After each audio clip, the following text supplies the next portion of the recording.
गुरुर्ब्रह्मा गुरुर्विष्णु गुरुर्देवो महेश्वरः गुरुरेव परं ब्रह्म तस्मै श्रीगुरवे नमः।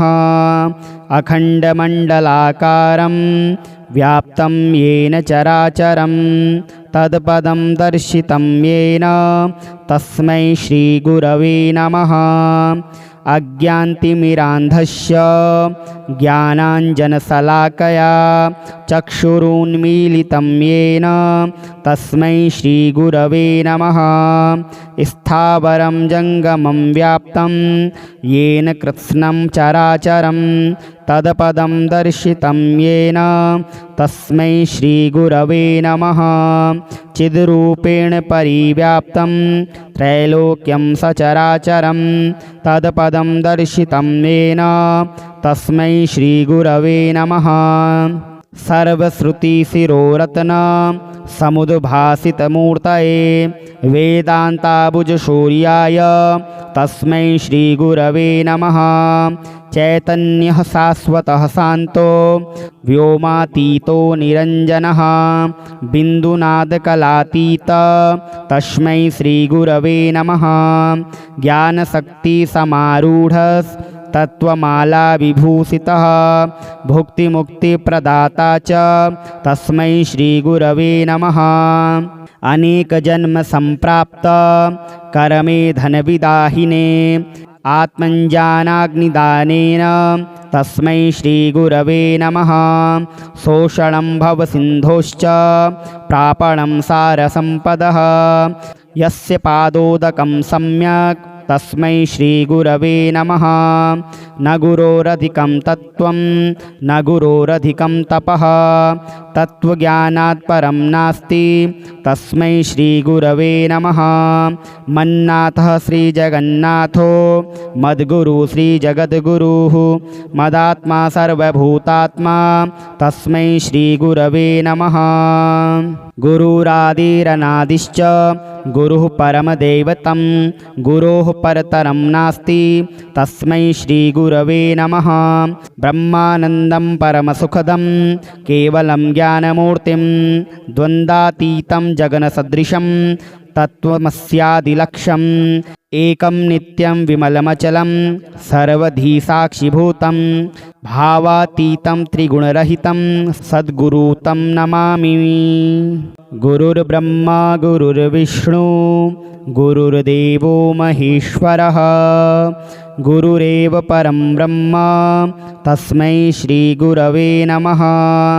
अखण्डमण्डलाकारं व्याप्तं येन चराचरं तत्पदं दर्शितं येन तस्मै श्रीगुरवे नमः। अज्ञानतिमिरान्धस्य ज्ञानाञ्जनशलाकया चक्षुरुन्मीलितं येन तस्मै श्रीगुरवे नमः। स्थावरं जङ्गमं व्याप्तं येन कृत्स्नं चराचरं तत्पदं दर्शितं येन तस्मै श्रीगुरवे नमः। चिद्रूपेण परिव्याप्तं त्रैलोक्यं सचराचरं तत्पदं दर्शितं येन तस्मै श्रीगुरवे नमः।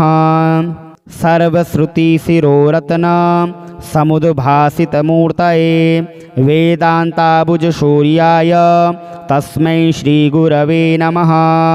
चैतन्यः शाश्वतः शान्तो व्योमातीतो निरञ्जनः बिन्दुनादकलातीत तस्मै श्रीगुरवे नमः।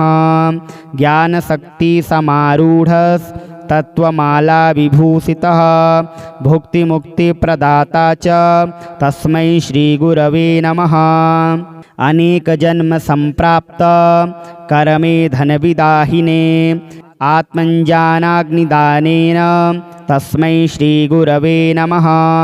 शोषणं भवसिन्धोश्च प्रापणं सारसम्पदः यस्य पादोदकं सम्यक् तस्मै श्रीगुरवे नमः। न गुरोरधिकं तत्त्वं न गुरोरधिकं तपः तत्त्वज्ञानात् परं नास्ति तस्मै श्रीगुरवे नमः। मन्नाथः श्रीजगन्नाथो मद्गुरु श्रीजगद्गुरुः मदात्मा सर्वभूतात्मा तस्मै श्रीगुरवे नमः। गुरुरादिरनादिश्च गुरुः परमदैवतं गुरोः परतरं नास्ति तस्मै श्रीगुरवे नमः। ब्रह्मानन्दं परमसुखदं केवलं ज्ञानमूर्तिं द्वन्द्वातीतं जगन्सदृशं तत्त्वमस्यादिलक्ष्यम् एकं नित्यं विमलमचलं सर्वधी साक्षिभूतं भावातीतं त्रिगुणरहितं सद्गुरुं नमामि। गुरुर्ब्रह्मा गुरुर्विष्णु गुरुर्देवो महेश्वरः गुरुरेव परं ब्रह्म तस्मै श्रीगुरवे नमः। अखण्डमण्डलाकारं व्याप्तं येन चराचरं तत्पदं दर्शितं येन तस्मै श्रीगुरवे नमः।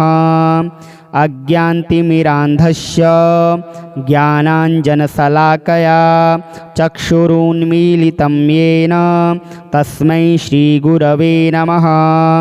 स्थावरं जङ्गमं व्याप्तं येन कृत्स्नं चराचरं तत्पदं दर्शितं येन तस्मै श्रीगुरवे नमः। चिद्रूपेण परिव्याप्तं त्रैलोक्यं सचराचरं तत्पदं दर्शितं येन तस्मै श्रीगुरवे नमः। सर्वश्रुतिशिरोरत्न समुद्भासितमूर्तये वेदान्ताबुजशौर्याय तस्मै श्रीगुरवे नमः। चैतन्यः शाश्वतः शान्तो व्योमातीतो निरञ्जनः बिन्दुनादकलातीत तस्मै श्रीगुरवे नमः। ज्ञानशक्तिसमारूढस्तत्त्वमाला विभूषितः भुक्तिमुक्तिप्रदाता च तस्मै श्रीगुरवे नमः। अनेकजन्मसम्प्राप्त करमे धनविदाहिने आत्मञ्जानाग्निदानेन तस्मै श्रीगुरवे नमः। शोषणं भवसिन्धोश्च प्रापणं सारसम्पदः यस्य पादोदकं सम्यक् तस्मै श्रीगुरवे नमः। न गुरोरधिकं तत्त्वं न गुरोरधिकं तपः तत्त्वज्ञानात् परं नास्ति तस्मै श्रीगुरवे नमः।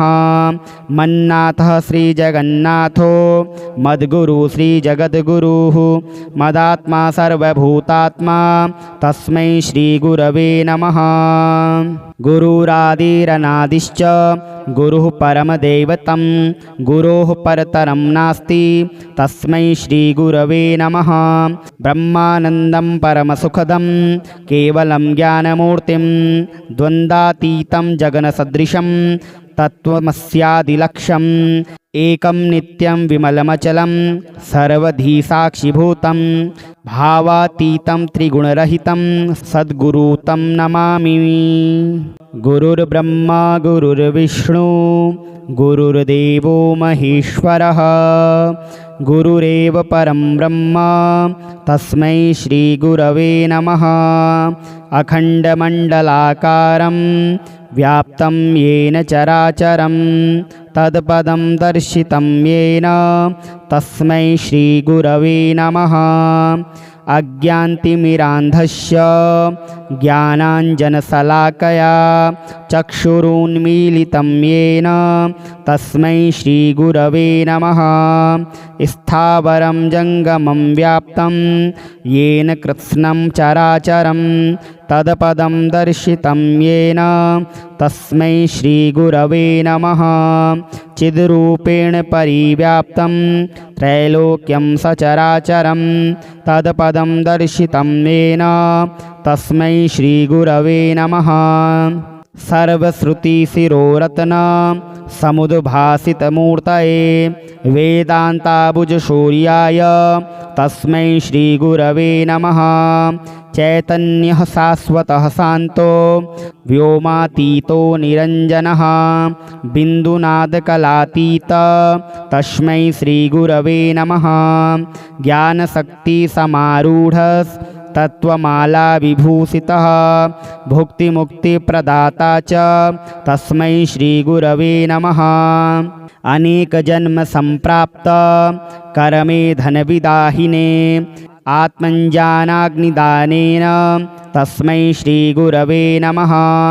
शोषणं भवसिन्धोश्च प्रापणं सारसम्पदः यस्य पादोदकं सम्यक् तस्मै श्रीगुरवे नमः।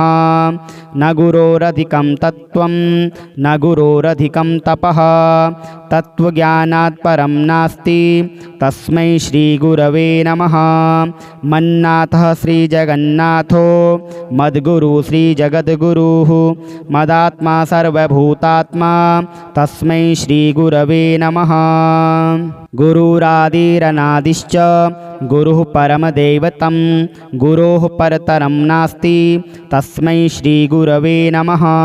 ब्रह्मानन्दं परमसुखदं केवलं ज्ञानमूर्तिं द्वन्द्वातीतं जगन्सदृशं तत्त्वमस्यादिलक्ष्यम् एकं नित्यं विमलमचलं सर्वधी साक्षिभूतं भावातीतं त्रिगुणरहितं सद्गुरुं नमामि।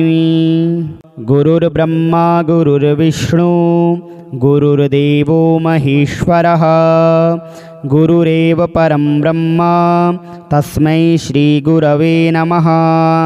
अखण्डमण्डलाकारं व्याप्तं येन चराचरं तत्पदं दर्शितं येन तस्मै श्रीगुरवे नमः।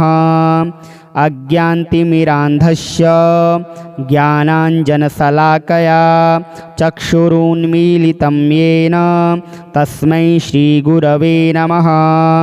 स्थावरं जङ्गमं व्याप्तं येन कृत्स्नं चराचरं तत्पदं दर्शितं येन तस्मै श्रीगुरवे नमः। चिद्रूपेण परिव्याप्तं त्रैलोक्यं सचराचरं तत्पदं दर्शितं येन तस्मै श्रीगुरवे नमः। सर्वश्रुतिशिरोरत्न समुद्भासितमूर्तये वेदान्ताबुजशौर्याय तस्मै श्रीगुरवे नमः। चैतन्यः शाश्वतः शान्तो व्योमातीतो निरञ्जनः बिन्दुनादकलातीत तस्मै श्रीगुरवे नमः। ज्ञानशक्तिसमारूढस्तत्त्वमाला विभूषितः भुक्तिमुक्तिप्रदाता च तस्मै श्रीगुरवे नमः। अनेकजन्मसम्प्राप्त करमे धनविदाहिने आत्मज्ञानाग्निदानेन तस्मै श्रीगुरवे नमः। शोषणं भवसिन्धोश्च प्रापणं सारसम्पदः यस्य पादोदकं सम्यक् तस्मै श्रीगुरवे नमः। न गुरोरधिकं तत्त्वं न गुरोरधिकं तपः तत्त्वज्ञानात् परं नास्ति तस्मै श्रीगुरवे नमः। मन्नाथः श्रीजगन्नाथो मद्गुरु श्रीजगद्गुरुः मदात्मा सर्वभूतात्मा तस्मै श्रीगुरवे नमः। गुरुरादिरनादिश्च गुरुः परमदैवतं गुरोः परतरं नास्ति तस्मै श्रीगुरवे नमः। ब्रह्मानन्दं परमसुखदं केवलं ज्ञानमूर्तिं द्वन्द्वातीतं जगन्सदृशं तत्त्वमस्यादिलक्ष्यम् एकं नित्यं विमलमचलं सर्वधी साक्षिभूतं भावातीतं त्रिगुणरहितं सद्गुरुं नमामि। गुरुर्ब्रह्मा गुरुर्विष्णु गुरुर्देवो महेश्वरः गुरुरेव परं ब्रह्म तस्मै श्रीगुरवे नमः। अखण्डमण्डलाकारं व्याप्तं येन चराचरं तत्पदं दर्शितं येन तस्मै श्रीगुरवे नमः।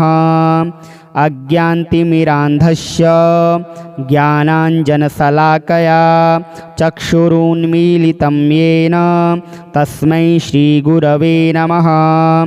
स्थावरं जङ्गमं व्याप्तं येन कृत्स्नं चराचरं तत्पदं दर्शितं येन तस्मै श्रीगुरवे नमः। चिद्रूपेण परिव्याप्तं त्रैलोक्यं सचराचरं तत्पदं दर्शितं येन तस्मै श्रीगुरवे नमः। सर्वश्रुतिशिरोरत्न समुद्भासितमूर्तये वेदान्ताबुजशौर्याय तस्मै श्रीगुरवे नमः। चैतन्यः शाश्वतः शान्तो व्योमातीतो निरञ्जनः बिन्दुनादकलातीत तस्मै श्रीगुरवे नमः।